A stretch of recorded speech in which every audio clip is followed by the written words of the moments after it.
अच्छा, अमेरिका को यूक्रेन और रशिया के बीच जो टेंशन चल रही है उसमें अमेरिका को मिर्ची क्यों लग रही है, इस खेल को समझाता हूं। अमेरिका को लगता है कि जो रशिया है ना, फरवरी में यूक्रेन पर हमला करने जा रहा है। करीब 1 लाख रूसी सैनिक पिछले 1 हफ्ते से यूक्रेन की सीमा पर डेरा डाले हुए हैं। सवाल यहां पर यह है कि क्या फरवरी में रशिया यूक्रेन पे हमला करेगा? क्या रशिया और यूक्रेन के बीच ऐसी संभावित जो जंग है, क्या उसको रोका जा सकता है? और अगर उसको रोका जा सकता है तो ऐसे क्या चीज उसको अपनानी चाहिए? और जो अमेरिका है एक गर्लफ्रेंड का इस्तेमाल कर रहा है इस युद्ध को रोकने के लिए, वो भी आपको बताऊंगा। असली वजह दरअसल इन यूक्रेन और रशिया के बीच जड़ अगर देखेंगे तो सिर्फ एक ही चीज की है, वो है गैस। 2014 से पहले तक सब कुछ बहुत ठीक ठाक नॉर्मल चल रहा था। 2014 के बाद पहली बार यूक्रेन में सत्ता परिवर्तन होता है। लोगों के विरोध प्रदर्शन को देखते हुए तब के राष्ट्रपति को कुर्सी छोड़ करके जान बचा करके भागना पड़ा था। इसके बाद देश में एक नई सरकार आती है। 1991 में सोवियत संघ से आजाद होने के बाद यह पहला मौका बना था कि जब यूक्रेन में रूस विरोधी सरकार आई थी। इसी गुस्से में रूस ने 2014 में ही यूक्रेन पर हमला बोला था और उस हमले में क्या हुआ था, क्रीमिया पर कब्जा कर लिया था।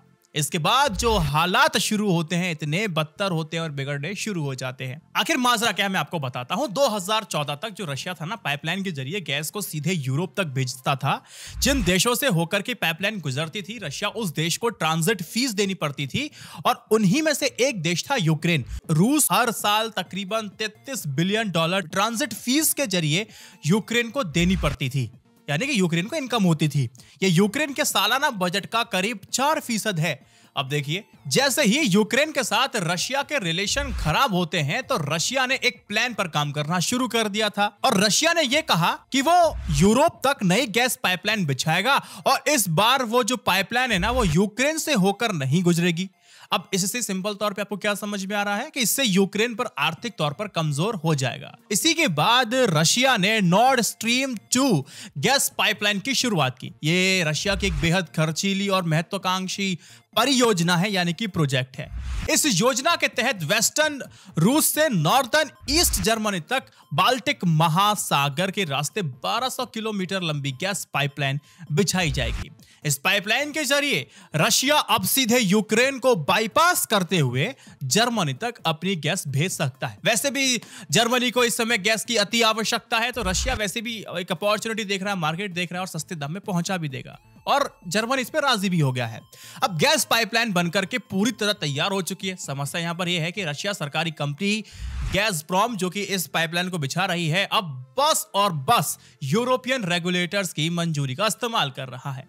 अब मंजूरी मिलते ही गैस की सप्लाई शुरू हो जाएगी। अब इस गैस सप्लाई की बात से अमेरिका के पेट में दर्द हो रहा है, उसको हाजमा उसका खराब हो गया है। देखो, अमेरिका क्यों गुस्सा है ये मैं आपको समझाऊंगा, लेकिन अभी सिनॉप्सिस ये है कि पोलैंड और यूक्रेन की नाराजगी हम लोगों को समझ में आती है क्योंकि उन दोनों के अपने आर्थिक हित हैं जो कि अब वो टूटते दिखाई दे रहे हैं। यूक्रेन खुद को बाईपास किए जाने से जाहिर है नाराज होगा, सिंपल सी बात है, क्योंकि अब तक जो ट्रांजिट फीस के तौर पर उसको जो सालाना $33 बिलियन जो रशिया उसको देता था, अब वो उसको नहीं मिलेगा, यानी कि 4% था उसके बजट के। तो यूक्रेन का कहना है कि रशिया ने उससे जानबूझ करके बाईपास किया है ताकि आर्थिक रूप से उसे कमजोर किया जा सके। इसलिए यूक्रेन नॉर्ड 2 पाइपलाइन को शुरू किए जाने के खिलाफ है। सिंपल समझ में आता है। अब पोलैंड भी इसीलिए इसका विरोध कर रहा है क्योंकि रशिया ने भी उसे बाईपास कर दिया। लेकिन अमेरिका को लाल हरी पीली सारी मिर्चें क्यों लग रही हैं, ये मैं आपको समझाता हूं। अमेरिका की 2 सबसे बड़ी वजह हैं, मतलब बिजनेस ही है। कौन कौन सी? पहली कि अब तक अमेरिका जर्मनी समेत यूरोप के कई देशों को गैस की सप्लाई किया करता था। कीमत ज्यादा थी तो रशिया ने जर्मनी के साथ जो समझौता किया है उससे गैस की कीमत अमेरिका से कहीं ज्यादा कम हो जाएगी। कम कीमत मतलब अमेरिका के बिजनेस को लॉसेस होगा, उसको टाटा बाय बाय कर दिया जाएगा और डोमिनेंट जो बना हुआ था अमेरिका वहां पर नहीं होगा। दूसरी बात, अमेरिका की दूसरी सबसे बड़ी परेशानी है कि नए गैस पाइपलाइन पूरे यूरोप को एनर्जी के मामले में, ऊर्जा के मामले में रशिया पर निर्भर कर देगी। इससे क्या होगा? इससे जो रशिया के जो राष्ट्रपति हैं व्लादिमीर पुतिन और ज्यादा ताकतवर बनकर के उभरेंगे। इसीलिए अमेरिका भी लगातार इस पाइपलाइन का विरोध कर रहा है। ये दो विरोध आपको समझ में कि डोमिनेंस और दूसरे का प्रभाव ज्यादा है, यानी कि अमेरिका थोड़ा सा चिंता महसूस कर रहा है। अमेरिका क्या कह रहा है पता है? अमेरिका यूरोप पर इसका विरोध करने के लिए दबाव बना रहा है, अलग अलग तरीकों से, अलग अलग हथकंडों से रोकने की कोशिश कर रहा है और जर्मनी को बता रहा है कि आप उनका महंगा गैस खरीदिए, अगर आप सस्ता गैस रशिया खरीदेंगे तो ये आपके लिए घाटे का सौदा है। ये समझाने की कोशिश भी कर रहा है। अच्छा, यूक्रेन पर हमला रोकने के लिए अमेरिका और यूरोप के देश रशिया को धमकी दे रहे हैं कि अगर आपने ऐसा कुछ किया तो इस गैस पाइपलाइन पर पूरी तरह से रोक लगा दी जाएगी। खुद जर्मनी भी कहता है कि देखो, अगर रशिया पर ऐसा कोई सैंक्शन लगता है तो जर्मनी को इससे आर्थिक नुकसान होगा। जर्मनी तरफ से बात निकल के आती है, लेकिन वो फिर भी नाटो के फैसले के साथ हो जाएगा।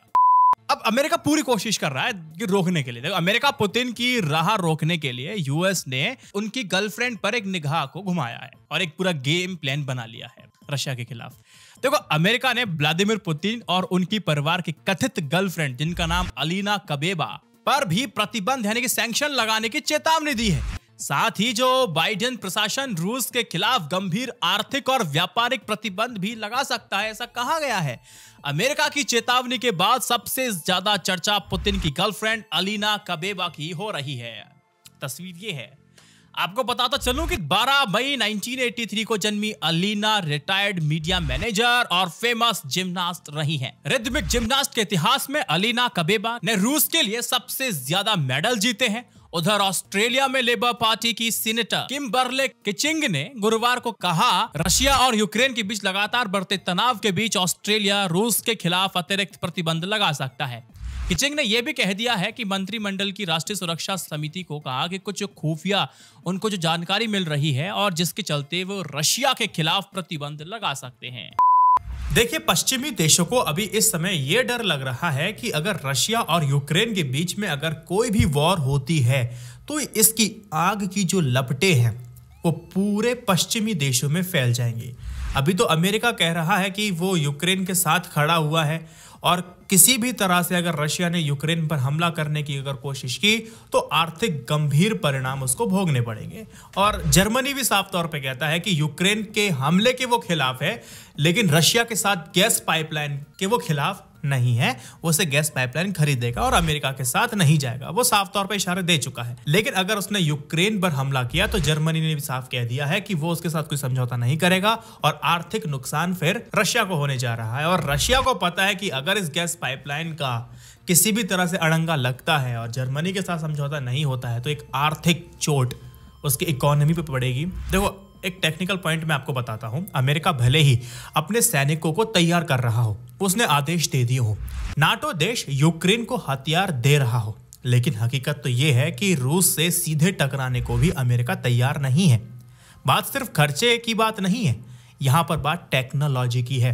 दरअसल अमेरिका 30 देशों वाले नाटो सेना के गठबंधन का सरबराह है, मगर यूक्रेन फिलहाल नाटो देश का सदस्य देश में नहीं है। ऐसे में रूस और यूक्रेन के बीच जंग होती है तो अमेरिका नाटो के काम पर कम से कम रूस से जंग नहीं कर सकता। अलबत्ता बिना जंग लड़े नाटो देशों की मदद से वो रूस पर दबाव बनाने का काम कर सकता है। हालांकि एक तरफ रूसी सैनिकों ने यूक्रेन की सीमा की घेराबंदी कर रखी है तो वहीं दूसरी तरफ ये भी कहा है कि उसका यूक्रेन पर हमला करने का कोई इरादा नहीं है। देखते हैं आगे भविष्य में क्या होगा, लेकिन सारे पॉइंट्स मैंने आपको समझा दिए हैं कि यहाँ पर अगर अमेरिका विरोध कर रहा है तो उसके क्या हित हैं और जर्मनी उसके साथ जा रहा है तो उसके क्या हित हैं, और रशिया अगर यूक्रेन पे हमला करना चाहता है तो उसकी क्या वजह है। सिंपल सी बात है। इस वीडियो को 3 व्हाट्सएप ग्रुप पे शेयर कीजिएगा। जय Hind, Vande Mataram, stay updated, stay educated, सत्यमेव जयते। नमस्कार।